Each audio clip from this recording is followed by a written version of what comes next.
जिंदाबाद जिंदाबाद, बहुजन समाज पार्टी जिंदाबाद, जिंदाबाद जिंदाबाद, हमारी मायावती जी जिंदाबाद, जिंदाबाद जिंदाबाद, भाई अभय सिंह चौटाला जिंदाबाद, भाई अभय सिंह चौटाला जिंदाबाद, जिंदाबाद जिंदाबाद, बहुजन समाज पार्टी नीलो गठबंधन जिंदाबाद, जिंदाबाद जिंदाबाद। माननीय आकाश आनंद जी।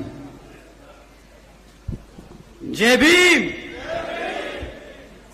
साथियों, आज यहां मौजूद मेरी सभी माताएं, बहनें, बड़े बुजुर्ग के साथ साथ आज यहां इतनी बड़ी संख्या में शामिल सभी युवा साथियों, जिन्होंने अपने दिन में से आज इतना कीमती समय निकालकर हम सबको सुनने आए हैं, तो आप सभी का मैं एक बार तहे दिल से धन्यवाद करता हूं।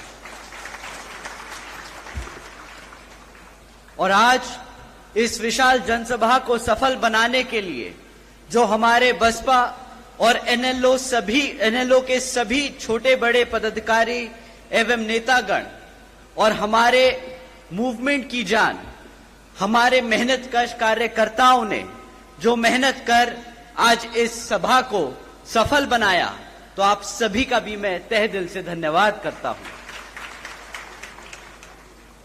साथियों, मैं यहां हरियाणा में होने वाले विधानसभा आम चुनाव के संबंध में कुछ जरूरी बातें आप लोगों के बीच में रखना चाहूंगा, परंतु पहले मैं अपने सभी संतों, गुरुओं व महापुरुषों में से खासकर महात्मा ज्योतिबा फूले, छत्रपति शाहूजी महाराज, नारायण गुरु, पेरियार रामास्वामी जी, बाबा साहब डॉक्टर भीमराव अंबेडकर जी एवं मान्यवर साहब श्री काशीराम जी को नमन करता हूं। साथियों, मैं बहुजन समाज पार्टी की राष्ट्रीय अध्यक्ष व उत्तर प्रदेश की 4 बार मुख्यमंत्री व पूर्व सांसद आदरणीय बहन जी के नाम से लोकप्रिय बहन कुमारी मायावती जी का मैं पूरे तहे दिल से आभार प्रकट करता हूं। साथियों, जिन्होंने अपनी पूरी जिंदगी बामसेफ, DS4 वे बीएसपी के जन्मदाता एवं संस्थापक मान्यवर साहब श्री काशीराम जी के बताए हुए रास्ते पर चलकर परम पूज्य बाबा साहब डॉक्टर भीमराव अंबेडकर जी के मानवतावादी व आत्मसम्मान व स्वाभिमान के मूवमेंट के कारवां को अपने आजीवन त्याग, तपस्या व कड़े संघर्ष के जरिए एक नई राजनीतिक ऊर्जा, शक्ति प्रदान की है तथा उत्तर प्रदेश जैसे विशाल व महत्वपूर्ण राज्य में 4 बार अपनी पार्टी बीएसपी के नेतृत्व में सरकार बनाकर खासकर बहुजन समाज के लिए एक ऐसी मिसाल बन गई हैं, जिससे प्रेरणा लेकर करोड़ों लोग यहां हरियाणा में भी सामाजिक परिवर्तन व आर्थिक तरक्की के मिशनरी कार्य से जुड़ चुके हैं। इतना ही नहीं, बल्कि मैं खुद भी उनके इस नेतृत्व से प्रभावित होकर बीएसपी मूवमेंट से जुड़ा हूं और उनके पद चिन्हों पर चलकर इस मिशनरी दायित्व को, कर्तव्य को व फर्ज को अपनी आखिरी सांस तक निभाने की पूरी कोशिश करूंगा।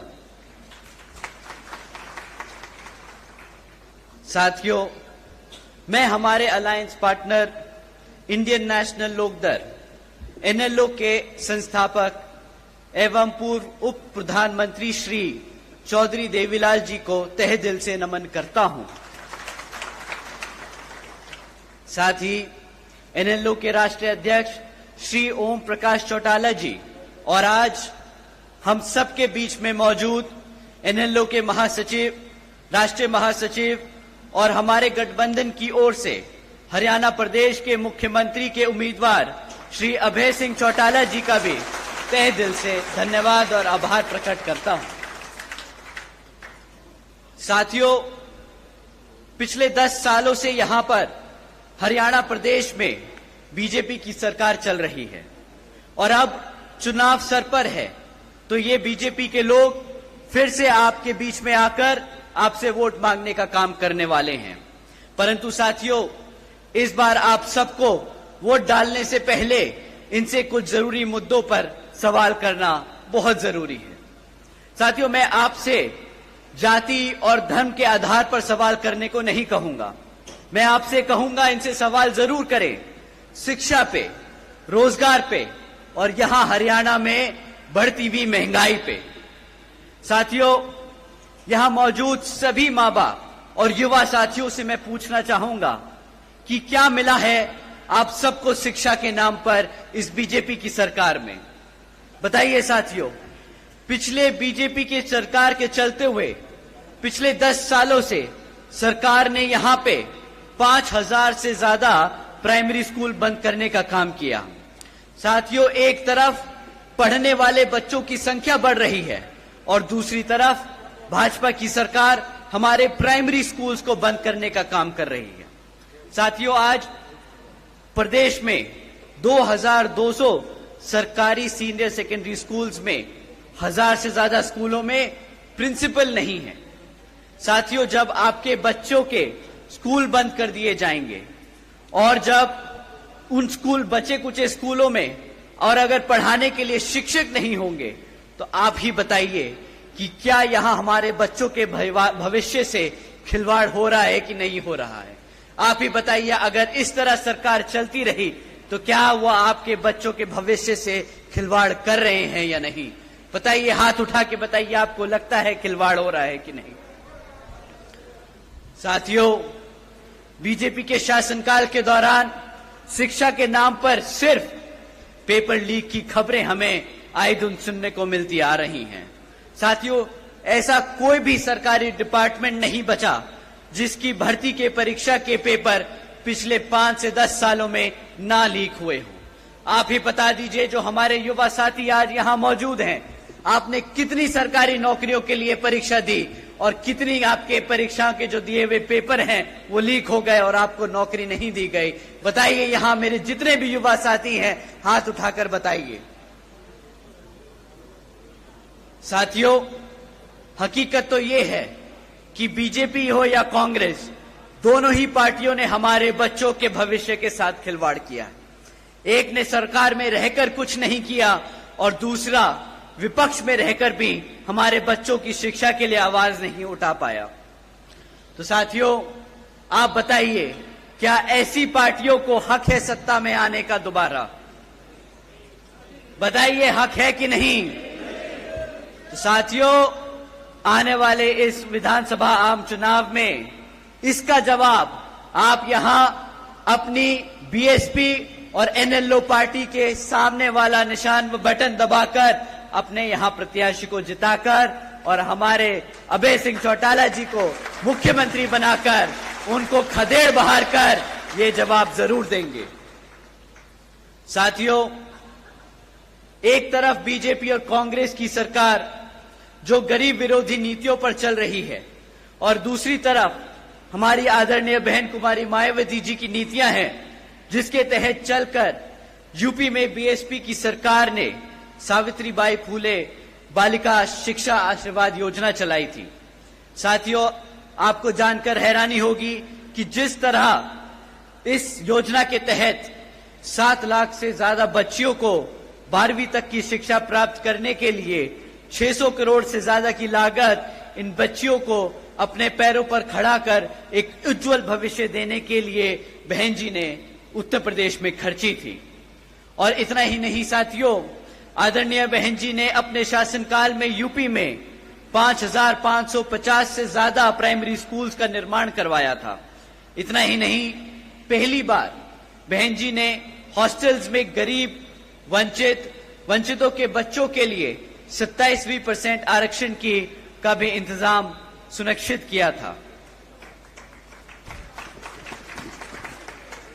साथियों, एजुकेशन की बात है तो आपको जानकर हैरानी होगी कि इसके साथ साथ बहन जी ने, आदरणीय बहन कुमारी मायावती जी ने 6 engineering colleges, 2 homeopathic colleges, 24 polytechnic colleges, 2 paramedical colleges, 6 universities, 200 से अधिक इंटर व डिग्री कॉलेजेस और 550 से ज्यादा हाई स्कूल्स और 5,500 से ज्यादा प्राइमरी स्कूल्स और 100 से अधिक ITIs का बनाने का काम किया था। वो भी सिर्फ 5 साल में। तो आप सोचिएगा साथियों, जब आप अभय सिंह चौटाला जी को मुख्यमंत्री बनाएंगे तो वो आपके प्रदेश में कितने ही हजारों स्कूल खोलेंगे और आपके बच्चों को पढ़ने की इच्छा पूरी कराएंगे। साथियों, ये लिस्ट बहुत लंबी है कि कभी कभी सोचकर मुझे हैरानी होती है कि सिर्फ 5 साल में कोई इतना काम कैसे कर सकता है। लेकिन साथियों, अगर अपने समाज के लिए, अपने लोगों के लिए काम करना कोई चाहे तो असंभव काम भी संभव हो जाता है। परंतु जैसा कि आप जानते हैं, यहां बीजेपी और कांग्रेस की सरकार रही है, उन्होंने कितने दिल से यहां पर आपके बच्चों के प्राइमरी स्कूल्स, कॉलेजेस, यूनिवर्सिटीज बंद करने का काम किया है। तो उनकी असलियत, उनकी मंशा आप सब लोग समझते हैं। परंतु साथियों, बीजेपी की सरकार ने पिछले 10 साल में यहां पर हमारे बच्चों के रोजगार के लिए भी कुछ ज्यादा काम नहीं किया है। आपको जानकर हैरानी होगी कि आज हरियाणा में 40% युवा बेरोजगार घूम रहा है। इतना ही नहीं साथियों, पिछले 10 साल में सरकार में लगातार होने के 10 साल सरकार में होने के लगातार बाद भी आज 2 लाख से ज्यादा सरकारी नौकरियों के पद खाली पड़े हैं। तो साथियों, आप समझ जाइए कि एक तरफ 40% युवा बेरोजगार घूम रहा है और दूसरी तरफ सरकार के पास 2 लाख से ज्यादा पद खाली पड़े हैं। तो आप समझ जाइए कि किस तरह ये सरकार, वो चाहे तो कल रात ही, आने वाले कुछ दिनों में ही हमारे सभी युवाओं को रोजगार दे सकती है।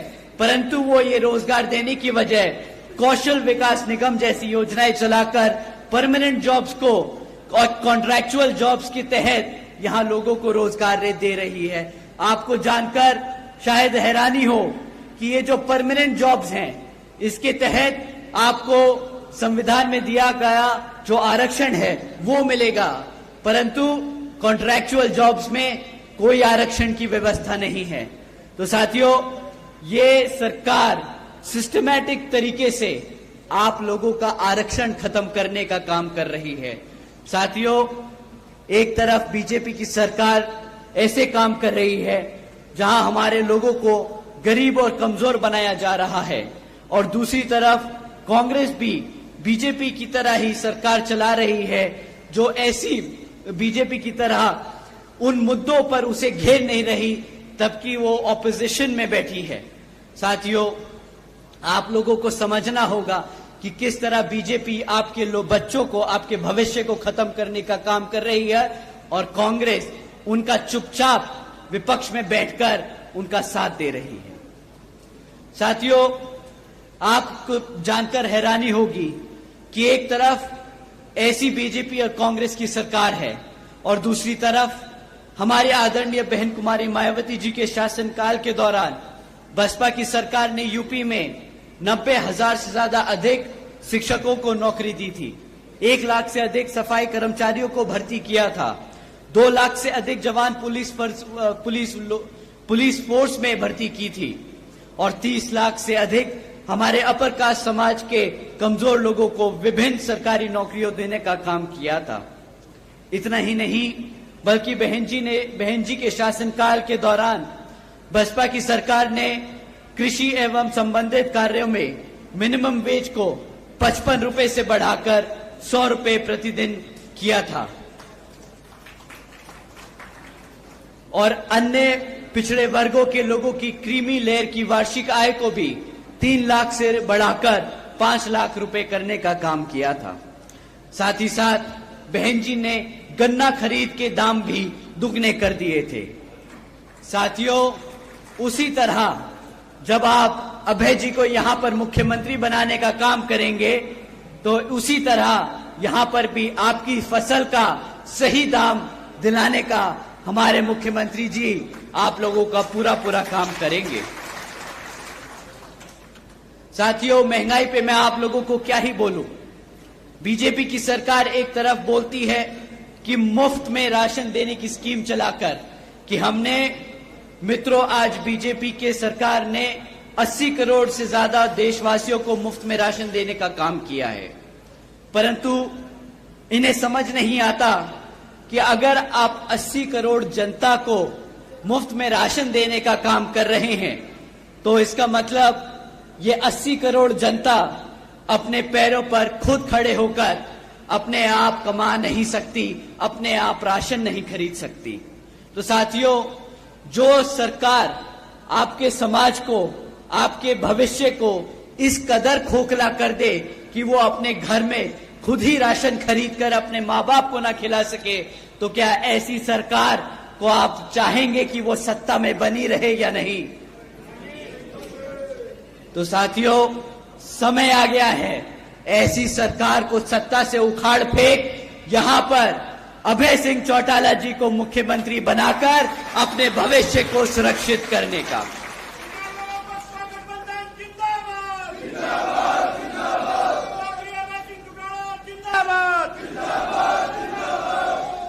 साथियों, इन्हीं कुछ जरूरी बातों के साथ ही अब मैं आप सभी लोगों से और मेरी तरफ से, मेरे साथ साथ व खासकर आदरणीय बहन कुमारी मायावती जी की भी यही विशेष अपील है कि इस विधानसभा आम चुनाव में आप सभी लोग हर मोर्चे पर सावधान रहें। आपका वोट बहुत कीमती है, आपका वोट कोई खरीद ना पाए, आपका वोट कोई लूट ना पाए, आपका वोट कोई पढ़ने से रह ना जाए। जाति, बिरादरी, धनबल, मंदिर, मस्जिद या किसी भी भावना आदि के नाम पर कोई स्वार्थ में अपने जाल में आप लोगों को फंसाकर आपके वोटों का दुरुपयोग ना कर ले, क्योंकि देश के हर एक महिला, पुरुष व युवा को वोट का अधिकार यहां परम पूज्य बाबा साहब डॉक्टर भीमराव अंबेडकर जी के अति महत्वपूर्ण देन है। और मैं आप सभी से यह भी खास अपील करता हूं कि आपके यहां जिन क्षेत्र में बीएसपी और एनएलओ के विधानसभा उम्मीदवार चुनाव लड़ रहे हैं, तो उन्हें आप लोग वोटिंग मशीन पर बीएसपी का हाथी चुनाव चिन्ह और एनएलओ का चश्मे का चुनाव चिन्ह के सामने वाला बटन दबाकर भारी वोटों से यहां जरूर जिताने का काम करें। और अब अंत में मैं अपनी बात खत्म करने से पहले एक बार फिर से आप सभी का तहे दिल से धन्यवाद करता हूं। आप सब आज यहां इतनी बड़ी संख्या में मौजूद हुए, आप सबका तहे दिल से धन्यवाद। जय भीम, जय भारत।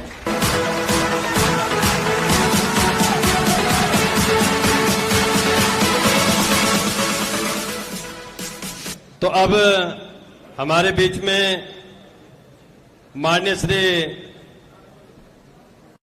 तालियों के साथ स्वागत।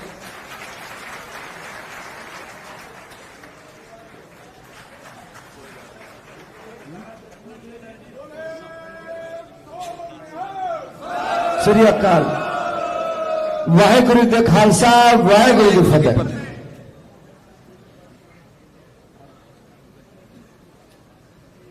अब आपके बीच में जिनका आपको